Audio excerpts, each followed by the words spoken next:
Coming in at number 5, we have Dr. Jack Kevorkian Death Van, also known as the Deathmobile. Dr. Jack Kevorkian's van was a place many people spent their last moments alive. The 1968 Volkswagen van was where Dr. Kevorkian carried out as many as 130 assisted suicides in the 90s, and has become a piece of history. However, at the time, the pathologist was met with controversy and public criticism for his taboo work on physician-assisted suicide with terminally ill patients. He spent 8 years in prison for second-degree murder because of this, but is often viewed as a pioneer in the medical field and as an activist. His impact was so great that HBO released a drama called You Don't Know Jack, in which Al Pacino won an Emmy and a Golden Globe for his portrayal of the controversial doctor. Over the year, the death van has seen many different owners. Zach purchased this van for $32,500 from American Jewelry and Loan. When the Detroit pawn shop first bought the vehicle, it was actually featured on an episode of a TV show. Apparently, Long Island medium Teresa Caputo also passed by the van in their warehouse and said she felt something there. Visitors of Zach's Haunted Museum can peek inside the Dr. Jack Kevorkian's death van and see the exact spot where many people died. Coming in at number 4, we have Edgins' cauldron. This is certainly one of the more gruesome relics on display at Zach Bagans' Haunted Museum, and it's believed to have belonged to the butcher Plainfield Ed Gein. He's known for not only committing 2 murders, but mutilating corpses and fashioning items from human skin. Some of this morbid creation include masks made from real human faces, a human skin lampshade, and a female skin suit. Although his kill count doesn't technically classify him as a serial killer, he's still served as inspiration for several fictional serial killers like Leatherface from Texas Chainsaw Massacre and Buffalo Bill from The Silence of the Lambs. This cauldron is said to have been a place for Ed Gein to boil body parts in, but its authenticity is largely unknown. It was auctioned off in 2015 by a man named Dan McIntyre. He claimed to have inherited it from his grandmother, who bought it in 1958 at Gein's estate sale following his arrest. That's bleak as The highest bidder was Zach, purchasing the little pot for $2,800. At the time, Dan said he was happy to be rid of it, as it was the source of strange phenomena. I mean, I wouldn't want that in my home. Now, Ed Gein's cauldron calls Zach's Haunted Museum home, where it is said to radiate negative energy. Coming in at number 3, we have the Demon House Staircase. The original staircase from the Gary Demon House is said to be so haunted that construction crews walked off the job and refused to come back after its installation. Set back in a dimly lit corner, the wooden staircase rests on a layer of dirt extracted from the location famous for demonic activity. The Demon House was located in Gary, Indiana, and was unfortunately home to the Ammons family. It was said to be a portal to hell, and the demons seemed to emanate from beneath the stairs, the same stairs displayed at Zach's museum. There were reports of demonic possessions, a child levitating, and many other disturbing events. The family's matriarch, LaToya Ammons, had to undergo multiple exorcisms as a result. It was so bad that even the local police department and social services were convinced of its purported hauntedness. There are things in this world that we will never fully understand, like why Zach decided to buy the home plagued by demonic entities. He did shoot his documentary Demon House there, where he investigated the haunting. It must have left an impact on him because the house has since been demolished and the stairs continue to haunt Zach's museum. Coming in at number 2, we have the Devil's Rocking Chair. This sinister chair is linked to a very famous investigation done by Ed and Lorraine Warren, and its story serves as the plot for the Conjuring The Devil Made Me Do It. Zach actually purchased this chair for $67,000 just hours before the death of Lorraine Warren. Ooh, creepy. The Devil's Rocking Chair was the site of the infamous exorcism of David Glatzel, who was allegedly possessed by a demon. The 11-year-old at the time was being tormented by a man-like demon who resembled a beast with sharp, jagged teeth, horns, and hoofs. As the haunting progressed, the chair was said to be under the demon's power, and David would often see the beast sitting in it. Ed and Lorraine performed numerous exorcisms on David in that very chair. The final exorcism was a success, and the demon was expelled from David right into his sister's boyfriend, who killed his landlord shortly after. He pled not guilty due to demonic possession, a first in American history, citing that the devil made me do it. It didn't work, by the way. In 2019, the Devil's Rocking Chair's exhibit actually had to be shut down because it was doing its job a little too well.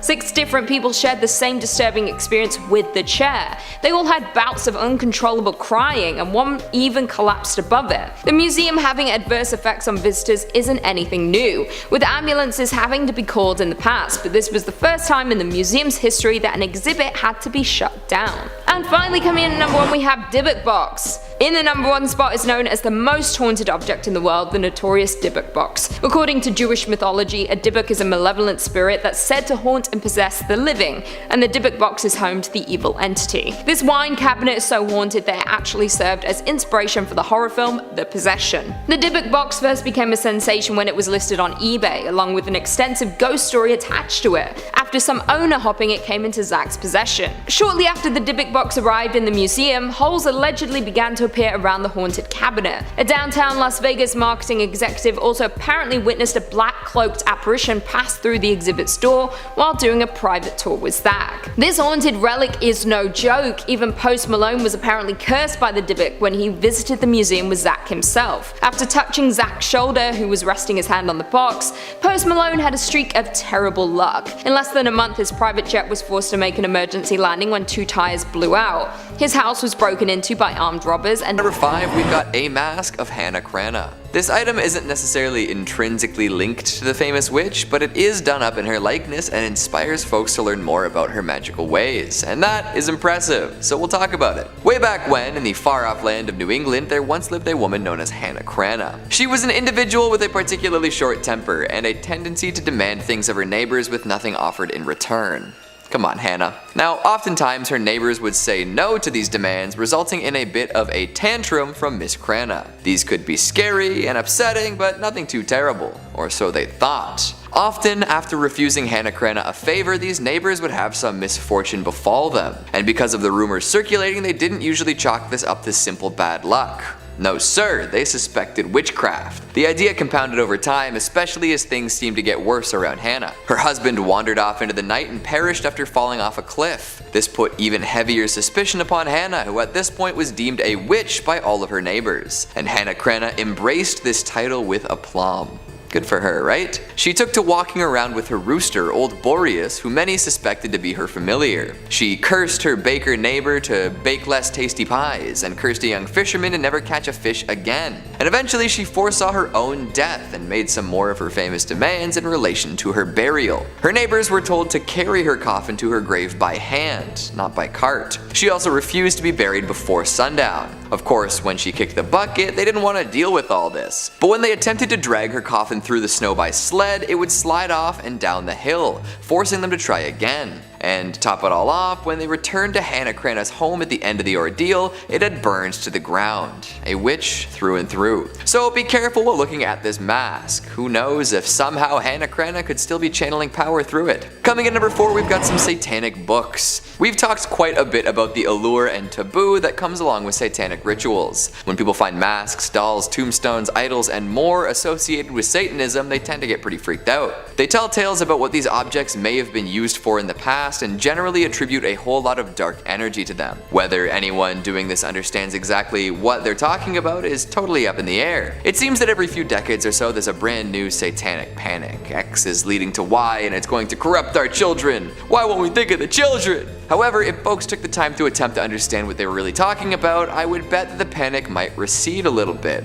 The frantic reactions of the ill-informed will never stop, will they? On the many shelves of the War and Occult Museum sit volumes and volumes of satanic books. These could be read by those afraid of what rituals might be impacting people around them, or they could sit there and look scary. If you're afraid of something, it is likely that you just don't understand it. Demystifying ideas and people and creatures is often a good way to really get to the core of what makes them scary, and then you can see them for what they really are. People would probably claim that all these satanic books at the museum are haunted or cursed or have a history of being used in evil rituals, but would never themselves read one to find out exactly what the contents entail. Maybe that saves them from being haunted, but also it could cause them to live in ignorance longer, using fear as an excuse to make broad assumptions and statements. I know this isn't a fantastic analysis of the actual books found at the War and Occult Museum, but I feel like when discussing things like this, it can be helpful to encourage curiosity over fear. Who knows? Maybe you'll learn something useful. Hopefully without having to resort to rituals and sacrifices. Coming in number 3, we've got some samurai armor. I'll be honest right off the bat here. This armor, as creepy and cool as it is, doesn't actually exist. Like, it's showcased briefly in the Conjuring cinematic universe, but we don't learn all that much about it. The reason for the lack of apparent backstory is simple. They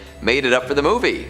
Bit of a letdown, I know. But for it to have screen time, that must mean that there is a wicked tale to be told about this battle-hardened human protector. It may have belonged to a famously brutal warrior, one who took the heads of all his victims on the battlefield. Their poor, unfortunate souls doomed to reside within the carapace until the end of time. Maybe the bloodthirsty soul of the samurai himself still resides in the armor. Perhaps the suit has a different story altogether, free from battlefield use. What do you think the story is behind this fictional item? Coming in number 2, we've got some glass eyeballs. They see you.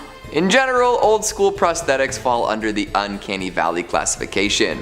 The folks making them didn't have the technology or experience to make them truly comfortable or convincing, so we often ended up with weird facsimiles of human body parts that are quite unsettling to look at. To be honest, I think the pirates had it right. Forget fake parts, let's just use peg legs and eye patches. Of course, that's not exactly the most dignified way to live one's life, and not everyone wants to look like a pirate with a hook for a hand. So even before we had high quality prosthetics for general use, folks did their best to make replacement parts. And so we ended up with stuff like this. 2 foggy glass eyeballs inside of what appears to be an Altoids tin, ready to peer into your soul at a moment's notice. That's a grim image. And apparently, these eyeballs are haunted. I'm not entirely sure what that means, but it must be blood-curdling. Maybe they float around at night, suspended in the air, implying a face that nobody can see. Or maybe a ghost without eyes pops them in from time to time, completing a face that went to the grave missing a couple of ocular grapes. No matter how you slice this, you've got a pair of roly-poly, disembodied eyeballs that cannot and will not blink.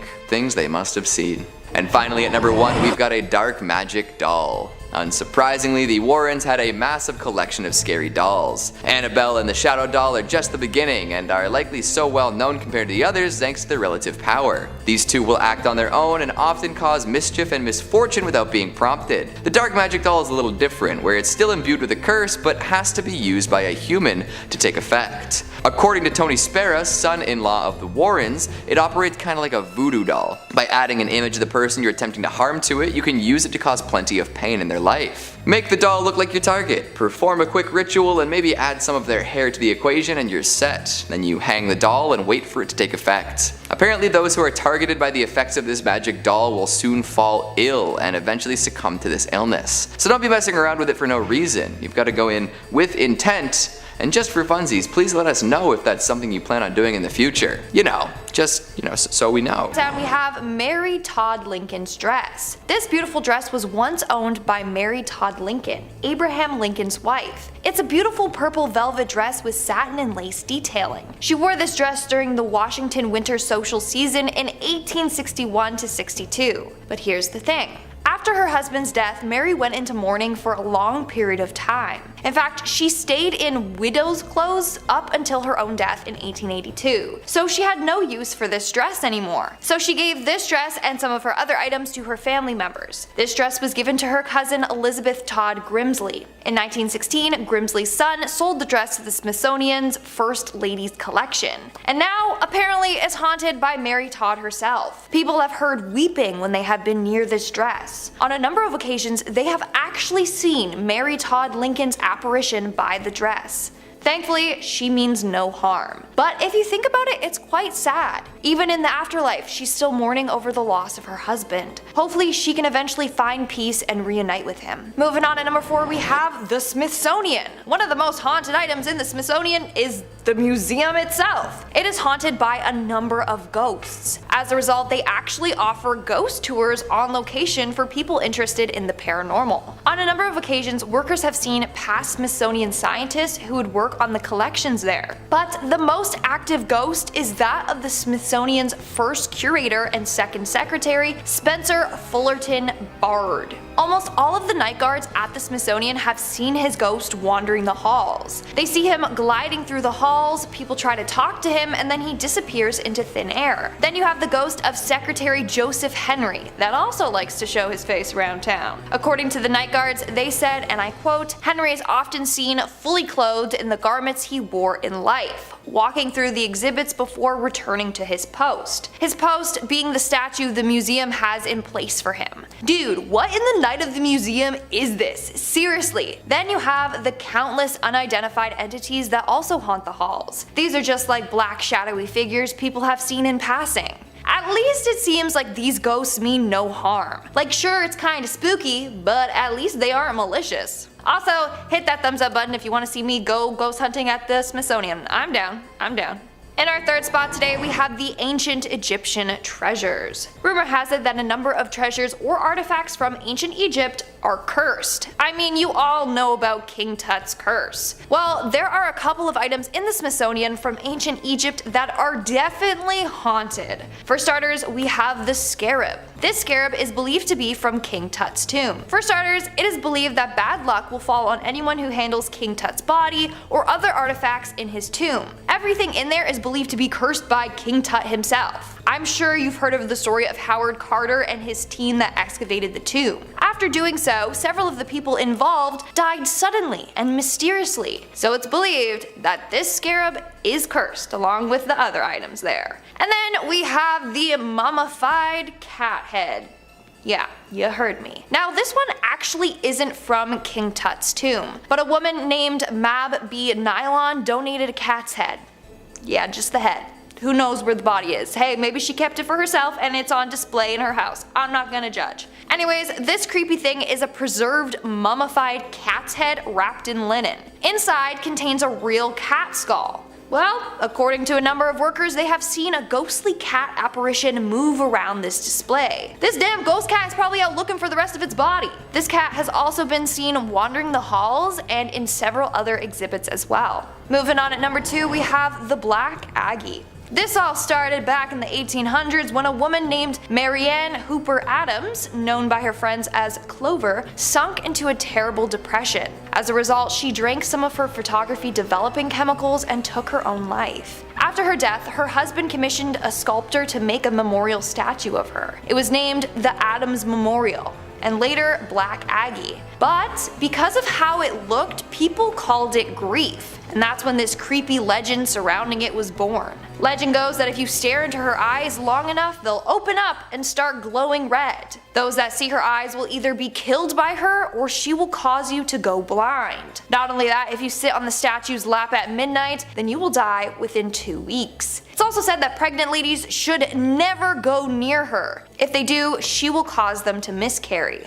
Of course, this is just a creepy legend, right? Well, supposedly there's real life stories of this haunted statue taking people's lives. One man put a cigarette out on the statue's hand and he was later found dead with a gunshot wound to the head. Another man was found dead at the foot of the statue and no one knows his cause of death. Now, you may be wondering how the statue got to the Smithsonian. Well, because of the legend, a lot of people were breaking into the cemetery at night to visit it, and it was often vandalized. So the family donated it to the museum where it remains to this day. And in our number 1 spot today, we have the Hope Diamond. This is a very beautiful diamond from India, but here's the thing. It was stolen from India, and then a curse was placed on it. Back in 1792, the Hope Diamond was part of a Hindu statue. It was one of the idol's eyes. And then somebody went in and took the 115-carat diamond out. Upon discovering that the diamond was stolen, priests put a curse on it. The curse was said to affect anyone that put their greedy little paws on it, which turned out to be a lot of people over the years. And guess what? Bad luck befell to every single one of its owners. It's said that the man who stole the diamond shortly came down with a raging fever and died shortly after. Legend continues on saying that his body was ravaged by wolves. Continuing on, King Louis XIV bought the stone and had it recut in 1673. He died of gangrene, and all his legitimate kids died early on in life. Then we have Marie Antoinette. Apparently she wore it as well. And we all know how bad things ended for her. Another story involved an heiress named Evelyn Walsh McLean. She bought the Hope Diamond and everyone around her started to die mysteriously. First it was her mother-in-law, then her son, then her husband left her and later died in a mental hospital, and then her daughter. She later sold the diamond to get rid of this curse. That's not even half the people affected by this diamond, like the list goes on and on. Now the haunted diamond is on display at the Smithsonian. Hopefully no one will ever try to steal it because we don't need to relive its curse. We've got the Satanic Idol. Now, Satan is usually quite a controversial figure. In the past, any mention of the name would have been associated with something terrible, especially as Satanic satanic panic swept the nation. Why won't anyone think of the children, right? We love to assign weird moral values to stuff to ensure our political weight can be thrown around, but I'm getting off topic. These days, the jury is out on Satan. Many folks love the guy and worship him as ardently as anyone else would worship their deities. Some say he's a more forgiving figure than plenty of other gods and demigods. However, this idol doesn't seem to be associated with that end of the satanic spectrum. This one comes from the bowels of hell and brings with it misfortune and terror, or so they say. Let's take a look at this interesting oddity. With a misshapen, horned head, piercing blue eyes, and a strange, unnaturally slim body, this doesn't necessarily look like the powerful demon most folks would assume is Satan. Artists can take liberties with the things they create, so don't write it off simply based on its looks. Apparently, a young hunter had been scavenging through the woods in Connecticut when he stumbled upon this cursed idol. He didn't really know what to do with it, but he took it along just as well. Soon after coming into possession of this horned artifact, he ran into an old man in dark robes, one telling tales of doom and horror. This, of course, spooked the hunter, who discussed this interaction with his friends. Eventually, after some sleepless nights and anxiety, he was put in contact with the Warrens, who came by to evaluate the idol. They deemed it haunted indeed and took it off the poor guy's hands. I'm sure he was very glad to be free of it. Ed and Lorraine strapped the devil thing in and brought it back to their museum, where it still remains. So if you ever get a hankering for some devil worship or really want to look into some Gollum-esque blue eyes, you know where to go. Just be careful. That cloaked man in the woods is said to have been a worshipper of Satan, using the idol in dark and terrible rituals. I'm sure it's safe in the museum, but who knows. Coming in number 4, we've got the toy monkey. What is it about old school toys that makes them so creepy? Like, at some point in history, every single toy maker decided it was time to stop making them look that way and move on to much cuter, cuddlier, cooler, and overall less frightening things. Maybe tastes changed, or folks just collectively woke up to the fact that they were letting their kids play with nightmare objects, but regardless of the reason, I'm glad we've left these designs in the past. Dredging up these figures makes for some good spooky times though, right? Take this toy monkey for example. Would you buy your kids something like this these days? I'd wager no, and for good reason. Not only is it unsettling to look at, plenty of similar monkeys have been featured in the spookiest of scenes across Hollywood, but there's a lot of dark energy imbued in this particular monkey. The one at the Warrens Museum is said to carry a terrible curse. Hell, it was even featured in Annabelle Comes Home. So what does a little monkey have to do to earn such a reputation? Well, this one seems to stalk people, torment them, and then kill them. Oh no. Imagine this thing suddenly appearing in your life one day, then as time went on it started popping up in places you know you didn't leave it. Little monkey cymbals might be heard crashing in the middle of the night, and disembodied shuffling can keep you from sleeping. All that's creepy, but it's still just a toy, right? Hold up. Did its eyes just glow? That is some monkey business I want no part of. But hey, at least this one in particular is locked away and not to be recirculated into the general population of antique monkey toys. Well, for now anyway. Coming in number 3, we've got the Shadow Doll. Now, we've all got a particular cursed doll in mind when it comes to the Warrens, and now she's the star of a major motion picture franchise, so it seems that she's always gonna come in first. But there is another doll at the museum that should elicit at least the same amount of fear. That's right, I'm talking about the Shadow Doll. This thing is downright but ugly. Like, Annabelle as an OG Raggedy Annie is kinda creepy, and they had to make sure they punched up the creepiness with some porcelain features and unnerving eyes for the movie. But if they made a movie featuring the Shadow Doll as is, I think they might actually have to make it less creepy. For real.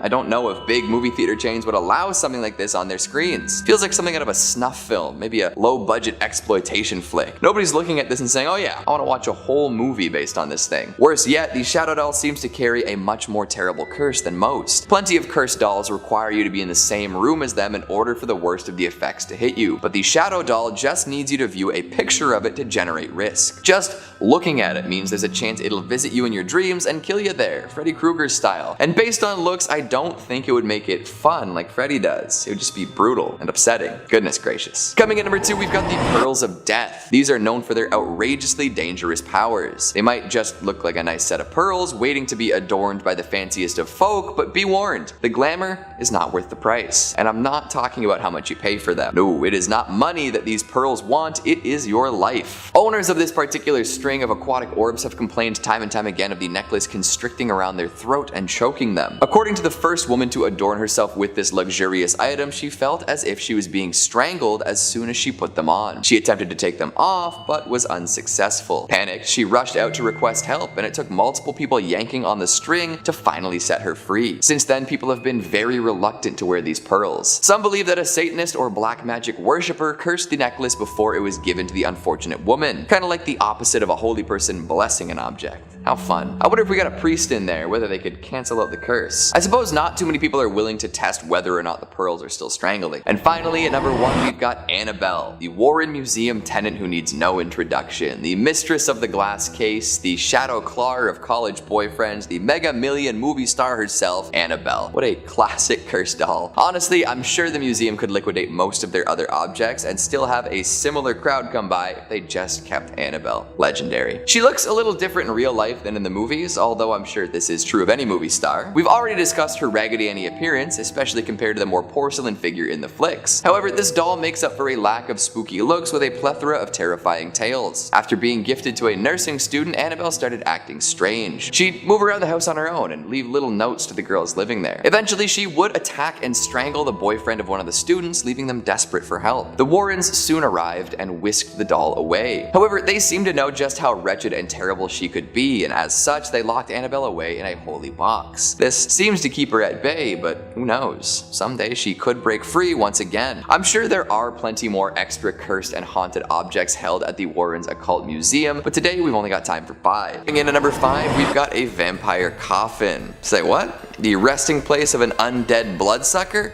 In this museum? Well, what happened to the previous tenant? Was it forceful eviction, or maybe a what we do in the shadows scenario where a vampire hunter snuck in through the basement and exposed an ancient vampire to sunlight? Regardless of how they came into possession of this burial box, the story probably isn't too pleasant. Still though, what a find. According to Ed and Lorraine, the coffin once belonged to a modern-day vampire, but they didn't really elaborate too much on the details. That kind of vagueness just makes me want to know more, you know? Unfortunately, that story may have died with the famous couple, but we can definitely consider a whole plethora of options. There are all sorts of implications that come along with someone claiming to possess a vampire's coffin. How modern are we talking here? Were there other vampires in this one's undead community? Are they trying to blend in with the rest of society at this point, or is it a John Carpenter's vampires scenario where they're looking for more blood than ever? There haven't been too many sightings of vampires lately, at least by my count, so one has to wonder what's been going on. Twilight is trending again, so there's gotta be some sort of vampiric element in the air. A couple more months till October and then we'll know for sure. I wonder if there's anything inside the Warrens' coffin. I guess we can't really check at this point, but hey. If anyone has visited or seen someone open the coffin, would you be so kind as to drop the details down in the comments? I'd love to know if there are any rosaries, fangs, or vampire bones left behind. Maybe even some scorch marks that might suggest that the vampire did indeed get burned. Gosh, a modern vampire. I wonder if they like video games or watching sports on TV. Coming in number 4, we've got cursed photographs. Cue the Nickelback jokes. Look at this photograph. Every time I see it makes me suffer. Not as catchy, but you get the point anyway. While none are particularly legendary, you can definitely assume that any photographs at the museum have a creepy backstory. I'm actually kind of surprised more cursed photos aren't circulating these days. It seems like a lot of photographs with spirits and curses imbued within are from the age of the darkroom, or even before that. Do you think that tintype pictures were more likely to be cursed? I suppose there was the good old practice of death photos. Plus, plenty of folks got included in family photos, even post-mortem, because the experience of having your picture taken was so rare. Folks have a lot more opportunities to snap pics of their friends and family these days, so images of corpses made up to be more alive are probably less common, at least as far as I know. The internet is a deep and dark place, and I'm sure there are folks who would pay top dollar for something like that taken with a mirrorless DSLR. Oh boy. Back to the museum though, there are entire walls covered in creepy old photographs. It kind of feels like a haunted house attraction at a theme park sometimes, now doesn't it? We've got brides with their faces totally obscured, white dress and all. Are those flowers symbolic or something? I guess we can't really know. Images of sinister looking men in hunting garb adorn the walls as well, making folks wonder what their story might be. Sullen-faced children looking past the camera, images of demonic figures, questionably dark photographs of things difficult to make out the works. To look at these photos is one thing, but to have one in your home is something else entirely. Thankfully, they're at the museum and not for sale. However, there is the good old theory that photos of the photos might bring the effects of the curse wherever they're viewed. So like the shadow doll, you might be done for just by looking at these pictures of pictures. Maybe consider investing in some holy water or seeking out the advice of a paranormal expert. Good luck with all that. Coming in number 3, we've got demonic masks. Masks hold such rich meaning all across different cultures. The obscuring of one's face can cause so many things to happen, both good and bad. There's the classic idea that once a person puts on a mask, they will finally act as their true self. Others know that masks can protect folks from recognition, whether that means from other humans or paranormal entities that want to take something from you. On stage and in day-to-day performance, masks are associated with deception and hiding one's identity. So when they're used in dark rituals or other haunted rites, they may be inhabited by things other than people. Take a walk around the museum and you will find a treasure trove of creepy and disturbing face coverings. Uncanny Valley inhabitants of the highest order, these creations of rubber and paint can really be upsetting to look at for too long. Red-faced demons, dirty hags, strange screaming mouths, and more. A lot of them remind me of classics from Halloween 3 and Goosebumps, two mask-based experiences that shaped my childhood in ways we can't really get into today. Don't put any of them on, for nobody knows what might be dwelling within. Could be a nice spirit, or even better, nothing.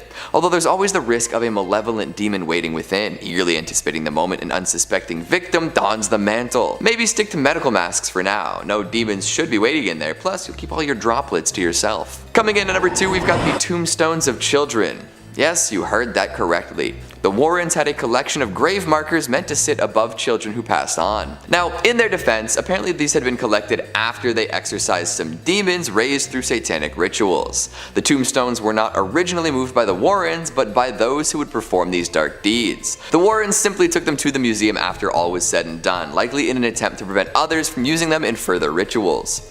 Definitely a strange collection to have, all things considered. Is there something about a child's tombstone that makes it extra potent for ritual use? I wonder what the rationale is behind that, other than sounding extra taboo. And finally, at number 1, we've got a haunted brick. On its own, a brick doesn't seem so bad. It's just a bit of dried clay, that's all. But this brick is special. It was taken from Borley Rectory, also known as the most haunted building in England. This home, built for the rector of the Borley parish, had gained quite a bit of notoriety before burning down and being demolished. After it was built, many claimed that it was haunted by a number of spirits. These claims multiplied when a paranormal investigator published an account of his visit in the Daily Mirror. From there, many more folks decided to see what all the hype was. People claimed to see little Victorian boys roaming the grounds, only to disappear without a trace. Cars have been assailed by phantom thumps, and ghost lights shine brightly in their mirrors. But why would a building built for a rector be haunted from day one? Well, there's an ancient rumor that Borley Rectory was built upon the same grounds that the Benedictine monastery once stood.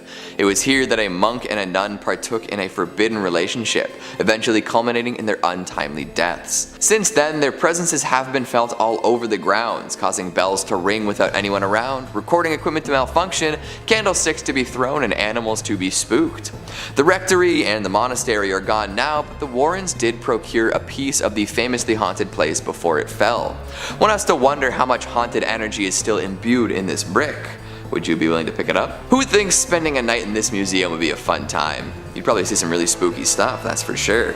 It's hard to tell which items are the scariest because when it comes to the occult, things are never as they seem. Coming in at number 5, we've got the organ. Thankfully, it's not an internal organ or anything like that, although, to be honest, I'm not so sure that would be any more creepy than this haunted musical instrument. Organs always tend to have a spooky sound to them, whether it's that classic bit from Bach's Toccata and Fugue in D minor, or some old hymnals echoing through an empty church. The pipes and keys combine to create spine-chilling music more often than not. It's a classic sound used to elicit fear and atmosphere in all sorts of different environments. So of course the Warrens brought one back to the museum. It's not a grand affair, definitely not a pipe organ or anything close to one in size and scope. However, it does make up for a general lack of volume and dynamics with an array of haunted energy. The main thing that tends to set people off about this musical instrument is the fact that it likes to play itself. It's not a player piano, nor is there any sort of mechanism inside that would suggest that it was ever meant to make music music without the help of a musician. But when the clock strikes 9 p.m., or the museum's apparent witching hour, this keyed instrument starts to play. I'm sure the first person to discover this detail was sufficiently spooked. Playing on its own isn't the only oddity associated with the organ. It's also known to cause anomalous things to happen to folks who play it. One might see a strange man standing beside the stool as they play, or maybe they'll have dreams full of haunting music for a while. If you go in and hit a few keys on this organ, maybe even sit down and play a fugue, all sorts of unfortunate events may be in your near future. After the organ was retrieved from the supposedly haunted house of a reverend, it was placed in the museum. Interestingly enough, no anomalous activity was reported before it was brought back. However, the Warrens were no slouches when it came to decorating, and soon enough the organ was covered in all sorts of other interesting oddities. Now, this idea I came up with on my own, so don't take it as a fact or ask me to cite anything, but what if the things the Warrens placed upon the organ caused it to become haunted? Maybe the curses dwelling inside of those objects came out and played the organ themselves. Food for thought, for sure. Coming in number 4, we've got human skulls. Speaking of objects that may or may not be cursed but also make for great decorations, the Warrens had quite the collection of human head tops. The pearly white bone matter that makes up the shield for our most important organ. That's right, plenty of human skulls in the museum. And not just for archaeological and medical purposes, these were skulls supposedly used in different satanic rituals. Oh boy. There is one in particular that stands out thanks to its interesting coloration and decorations. The eye sockets are painted bright pink and really pop, and some of the teeth are a yellowy gold, and there is a large star adorning most of the skull's forehead. It's placed on an ornate stand among a plethora of other spooky knickknacks. I guess I shouldn't really be comparing a human skull to a knickknack, but here we are. Now, like I said before, the human skulls accumulated by the Warrens were supposedly used in satanic rituals quite a few times. I can't really elaborate on exactly what that would look like, but the fact that they were there means that it's possible the skulls are now cursed. The demons contacted during said rituals could have left some sort of residual energy in and around the skulls, especially because they did originate from humans. Folks have been terrified of satanic rituals for ages, often using them as shorthand for scary, morally depraved activities. We might not be able to figure out exactly what happened with these skulls, but they definitely hold some sway over folks who might visit the museum. It's morbid, it's creepy, and it smacks of the paranormal. Just hope that this kind of thing never ends up happening to your skull. Or you know what, maybe you'd prefer that the top of your head ends up in a museum. That's one way to stick around for a while, right? Coming in at number 3, we've got the Haunted Music Box. Just another classic spooky object. Where would we be today without spring-wound machines that generate tinkly renditions of famous tunes? I feel like every 10 movies or so there's a shot of a haunted music box. Maybe that's a thing of the past at this point, but we do know that the Perron family dealt with a whole lot of nonsense stemming from a music box in the first Conjuring movie. Some things that appear in the Hollywood flicks don't actually exist in the real world, and they're just there to add some intrigue. The samurai suit in the Feely Mealy game were a couple examples of that, but we'll leave it at that for now. We'll focus back on the music box instead. After playing a big role in the exorcism of Bathsheba, it gained some wicked notoriety. Folks who had seen the movie assumed that this object was cursed in exactly the same way. That's not really the case, but it is fun to imagine, right? Music boxes are classic vessels for curses, especially thanks to the general creepy vibe the music can give off. How many cheap horror creations make use of a distorted music box song and some creepy childish laughter? Actually, keep the number to yourself, I already know it's way up there. Coming in number 2, we've got the white dress. Another urban legend staple, white dresses tend to show up in ghost stories often. Murdered brides, young women gone too soon, mothers who outlived their children, the works. It's hard to pin down where the phenomenon started, but we do know that it's timeless and effective. So of course, there's a haunted white wedding dress at the Warren Occult Museum. I'd be disappointed if there wasn't. In the Conjuring franchise, this dress is said to compel any who wear it to kill their fiancé. However, that's just more movie magic. There's no such tale actually associated with the museum. However, they do display a bridal gown, veil and all, and there is a supposed story that goes along with it. It's meant to represent the White Lady of Union Graveyard in Connecticut. A classic urban legend that we've definitely touched on here before, it's the tale of an unfortunate soul who roams the roads at night, causing accidents and freaking out motorists. Apparently one time she even materialized materialized and put a dent in someone's fender. Unfortunately, the white dress in the museum isn't actually from the White Lady or anything related to her. It's just meant to represent the legend, add a little bit of class to the joint, because who doesn't love looking at a pretty white dress? And finally, at number 1, we've got the Conjuring Mirror. To cap things off, we'll talk about a particularly spooky reflective surface, the Conjuring Mirror. No relation to the actual Conjuring films though, so far anyway. This is one that has a truly terrifying story attached to it. The idea of mirrors as portals to other worlds is well documented, with different cultures around the world coming to similar conclusions about these shiny planes. People often see things they wish they hadn't in a mirror, which is especially true of the one at the Warren Occult Museum. It's said that if you look into it for long enough, you'll start to see conjured spirits. In fact, the mirror apparently does its best to conjure these spirits upon the user. The story goes that Ed and Lorraine came into possession of it after its previous owner stared into the mirror for weeks on end. For a while nothing happened, but eventually it conjured up a series of faces and figures so gruesome and horrifying the man lost his mind entirely.